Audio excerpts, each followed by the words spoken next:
Hæ, herru, Kristján heiti ég ætla að fjalla inngang af félagsvísindum, 5. kafla, sem sagt fjölskylduna. Vídeónu munum við fjalla eðli fjölskyldu og hlutverk hennar í samfélögum, mannfjöldaþróun í heiminum og svo 3 mestu áskorunina á Íslandi. Þetta er náttúrulega í öðrum löndum líka en hvað ég er upptekinn af Íslandi, skilurðu. Það er sem sagt fækkun barneigna, heimilisofbeldi og fíknivandi.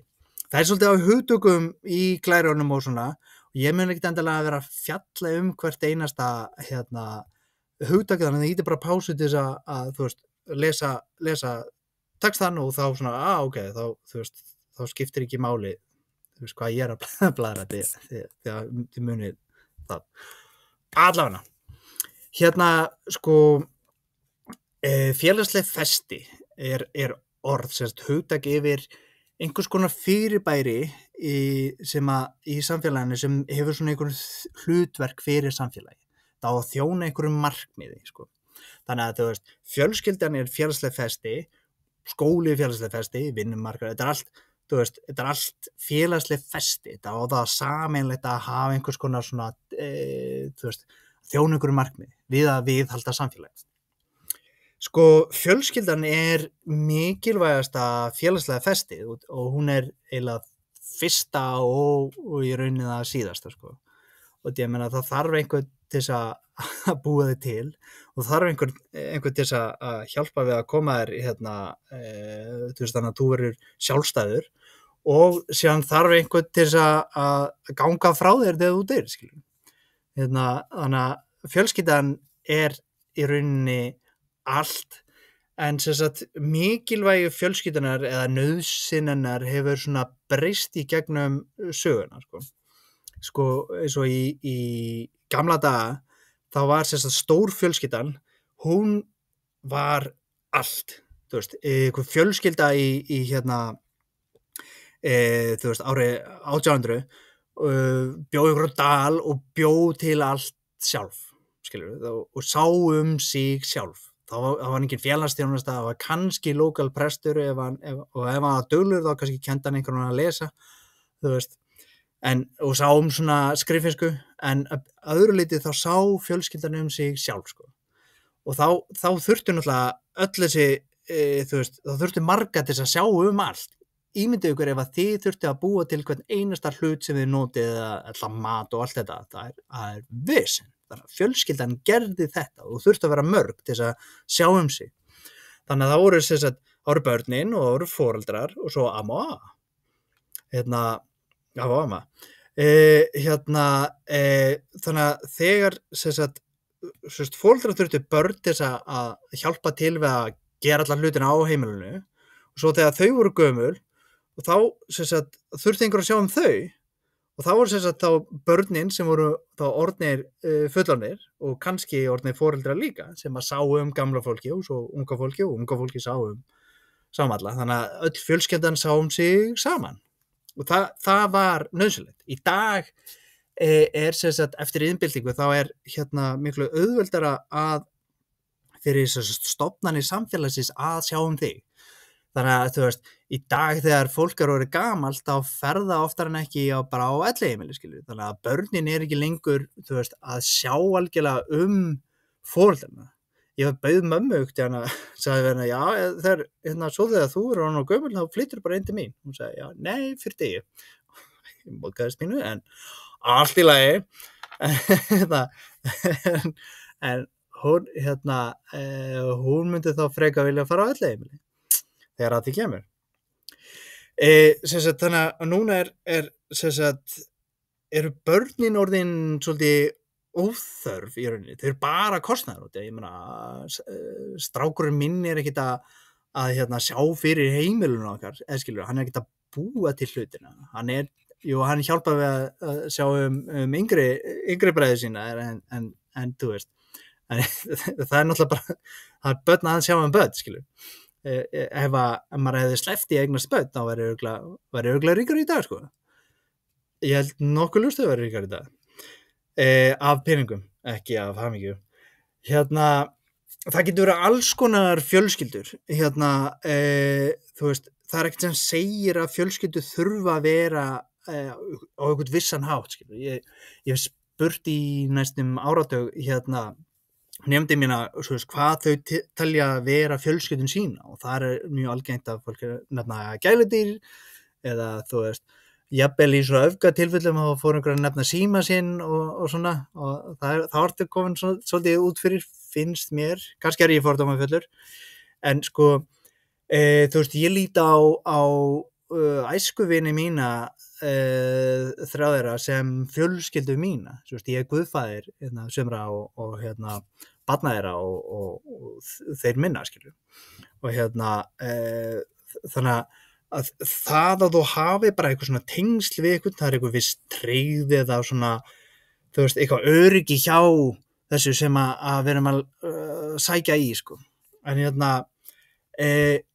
en eins og formið er eins og ólíkt, það eins og í Ekvador þá mega, þá flytja foreldrar til barnanna sinna þegar þau fara á eftirlaun, sem skrítið, maður haldi þetta að vera eitthvað svona í gamla daga, en svo var nemandi minn fyrir nokkrum árum að segja, já, mamma sagði mér, býtu bara, ég að fara á eftirlaun eftir nokkur ár og þá flyt ég til þín.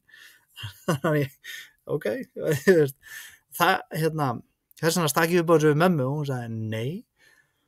En allavega, svo vann ég með hópi á Sádi-Arabíu og þeir voru að segja við mig, já, nei, þetta ekkert satt að kallar í Sádi-Arabíu með eiga eins marga konur vilja, með bara eiga 4. Og svo fór einn að flissa og segja, já, en við getum skipt eiginkonu eftir að við erum búin að vera giftir henni í 12 ár, þannig að þeir geta svona róterað konunum, ekki fá konur að giftast mörgum mönnum. Og þetta meikar ekki alveg sens heldur, þetta skipulag, því að, það fæðist jafn mikið af konum og köllum, og kallarnir ekkert að deyja í stríði í Sádi-Arabíu, þannig að það eru sífellt færri kallar á konur, og samkynnið held þú sér drepinn fyrir að samkynniður í Sádi-Arabíu, þannig að það ekki mikið í boði fyrir því ef þú átt ekki pening í Sádi-Arabíu. Allavega, eins og séð, svo eru kommunur og fjárbúð og innbúð og einhvernig fjölvensl og svona, það er alls konar forma á þessu og vinkon mín giftist vinkonu sinni fyrir nokkur árum síðan. Það ekki í kynferðislegu sambandi, en það bara svo góðar vinkonur. Ja, frábært. Þannig það bara. Allara. En út af því í dag höfum við allt efnislegt sem við þurfum, skilum ég, og eiginlega alltaf mikið að því, og samfélagið snýst alltaf að eignast hluti í dag, það hefur góðar og slæmar afleiðingar, þannig að efnahagur í heiminum hefur batnað og lífsafkoma hefur batnað og tækni og heilbrigðis og matvælaöryggi og eitthvað svona. Það veldur því að barnadauði minnkar og bara nær engin, en það þýðir líka að meðalævin lengist, þannig að við verum eldri, fleiri eldri heldur en við vorum áður. Það hefur neikvæða þróun og því að frjósemi minnkar þá líka út í að nú eru börn bara vesinn, yndislegt vesinn, en vesinn samt sem aður, og 1853 eignust konur þrefalt fleiri börn heldur en konur gera í dag. Það svolítið svakalegt. Og ég að reyna að leysa þetta vandamál, þess að á ég núna 3 börn, skilur, ég reyna að taka upp þráðina sem að hinni sletti eignast börn og reyna að bæta samfélagi. En það þýðir að við erum að fá rosalega mikið af gömlu fólki og við höfum lítið af fólki í framtíðina á vinnumarkaði. Og ég meina það kemur ekkert nýtt fólk sem fullorðið og þá náttúrulega getum við ekki gert allar þessar hluti sem það að gera í samfélaginu og þá við bara bönns af ykkur gömlu liðina sem getur ekkert séð sig sjálf, skil. Þannig að við fyrir bara að vera bara svona sjálfdauð, við verðum of gömul og getum ekkert séð okkur og deyjum bara ein. Það sorglega tilhugsun. Þannig að við þurfum eitthvað að laga þetta system, sem við erum með í dag, og við getum ekki lagað þetta bara með peningum, skilur. Við getum ekki sett eitthvað svona fjárhagslegt virði á fjölskylduna, og þá myndi enginn eignast börn, og það það vesinn, það bara byrði, skilur. Þannig að við þurfum eitthvað annað system, sko, og við þurfum að finna einhverja leið til þess að ná jafnvægi í fólksfjölgun á Íslandi og sem á annars staðar, sko. Ég læti ykkur sjá að finna út úr því í framtíðinni. Þess vegna er að læra til þess að geta gert hlutina sem ég er ekki að gera. Allana, þá erum komið með vandamáli með fólksfjölgun í heiminum. Okkur, þú veist, okkur fer fjölgandi núna út af því að við erum ekki að deyja, skilur, en við verðum ekki eilíf, skilur, þannig að þegar það kemur jafnvægi á það, þá fer okkur að fækka aftur og okkur fer stór fækandi, sko. Allana, önnur áskorun í dag er heimilisofbeldi sem er ennþá töluvert, hún miklu, það er miklu minna af því núna en var í gamla daga. En það er samt enn vandamál, sko. Og heimilið er það sem er öryggið, þitt svona safe haven, sko. Og þá þarf þú að hafa einhvern gríðarstað, já. Og þegar heimilið er ofbeldisfuldur vettvangur, þá ertu hvergi óvildur, þú veist. Allana, en við þurfum að skilgreina munin á á ofbeldi til þess að geta útskýrt hvað er ofbeldi og hvað er ekki, sko. Líkamlegt ofbeldi er náttúrulega augljóst, andlegt ofbeldi er ansi loðið, sko. Og það er ekkert hægt að segja hvenær eitthvað er klárt andlegt ofbeldi ekki. Jó, það er hægt að setja svona viðmið en það er alltaf svolítið loðið, sko. Kynferðislegt ofbeldi er loðnar en líkalegt, en þú veist, en það er alltaf svona auðskiljanlegra heldur en andlegt ofbeldi. Ef að einhver gerir eitthvað kynferðislegt við þig eða fyrir fram að þig sem þú vilt ekki, þá er það líka kynferðislegt ofbeldi. Það er augljóst. Fjárhagslegt ofbeldi, loðnar en kynferðislegt en skárra en andlegt, sko, eða hvað segja, minna loðið en andlegt. Og það er þá svona stjórna fjármálum einhvers. Þess að ef ég stjórna öllum peningum sem konan mín fengi, skilur, þá var hún, þú veist, gæti hún ekki farið frá mér út, já, ég væri með allt dótið, skilur. Og svo stafrænda ofbeldi sem er þá, þú veist, eins og ofbeldi á þú veist, í samfélagsmiðlum og svo framvegis, skilur. Og það er náttúrulega, inn í því er oft sko kynferðislegt ofbeldi út ef einhver er að hefna sín á kærustu eða kærasta og fer að senda einhverjum nektarmyndir af viðkomandi manneskju. Þá er það bæði stafrænt ofbeldi og kynferðislegt ofbeldi, skilur. Eða kúga pening af fyrrandi kærustu með því að hóta að senda myndir. Það er bæði stafrænt, fjárhagslegt og kynferðislegt og andlegt í sjálfu sér. En þið sjáu hvernig sko, við þurfum þessi tól til að meta þetta, sko. Fíkn er síðan sko, þá getur ekki hægt að gera eitthvað sem að þú veist, vilt hægt að gera, sko. Og þá, þú veist, það er eitthvað sem veldur óþægindum í lífinu en sko veldur ekkert öllum óþægindum, skilur. Þannig að það þurfa allir að borða náttúrulega eitthvað.